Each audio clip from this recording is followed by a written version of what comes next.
In the opening scenes of the film Lincoln, how many people here saw Lincoln? No one? My goodness, not the erstwhile Lincoln.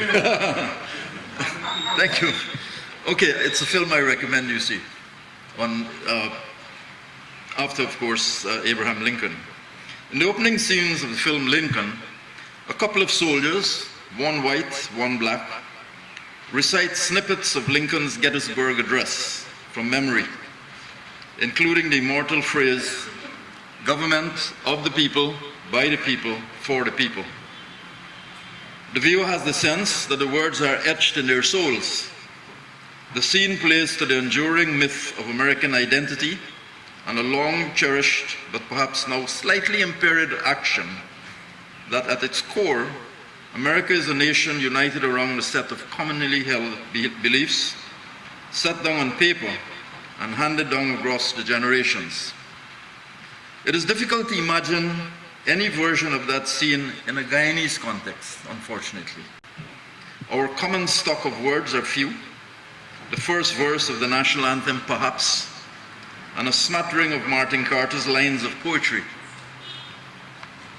Could anyone here recite the opening paragraphs of our Constitution from memory? I wouldn't put you to the test. But let me just deal very briefly with the preamble of the Constitution. We, the Guyanese people, proud heirs of the indomitable will of our forebears in a spirit of reconciliation and cooperation, proclaim this Constitution in order to safeguard and build on the rich heritage won through tireless struggle bequeathed us by our forebears, affirm our sovereignty, our independence, and our indissolubility, forge a system of governance that promotes concerted effort and broad-based participation in national decision-making, and in order to develop a viable economy and a harmonious community based on democratic values, social justice, fundamental human rights, and the rule of law. Celebrate our cultural and racial diversity and strengthen our unity by eliminating any and every form of discrimination. Value the special place in our nation of the indigenous peoples and recognize their right as citizens to land and security, and to their promulgation of policies for their communities. Acknowledge the aspirations of our young people, who in their own words have declared that the future of Guyana belongs to young people, who aspire to live in a safe society which respects their dignity, protects their rights, recognizes their potential, listens to their voices, provides opportunities, ensures a healthy environment, and encourages people of all races to live in harmony and peace, and affirm that their declaration will be binding on our institutions and be a part of the context of our basic law. Demonstrate our commitment to protect our national environment and endowment. Create a Republican community practically aware that the finances, industry, communications, education, business, and technology of the world are global factors affecting all, in which all must engage and from which all must benefit.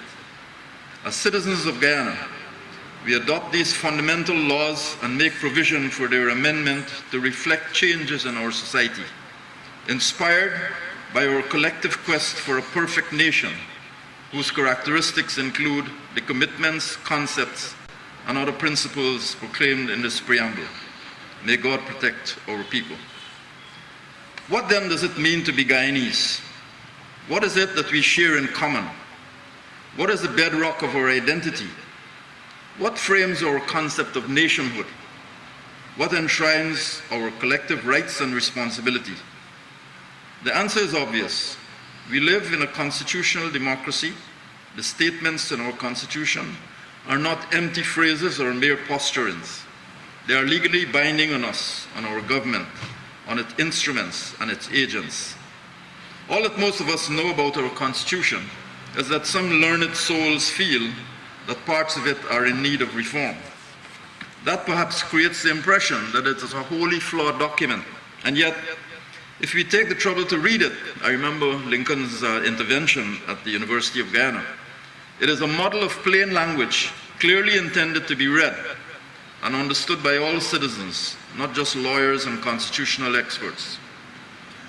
Moray House Trust, where we are, in this house, bequeathed by David Aquarius and his family, as an oasis for the furtherance of knowledge, learning, interaction, believes that warts and all, the Constitution is a good starting point for a discussion about how we craft a plan for the future, not of any particular group, cohort, or strata of society, not for coastlanders at the expense of those who live in the hinterland, or vice versa, but for the future of our entire nation.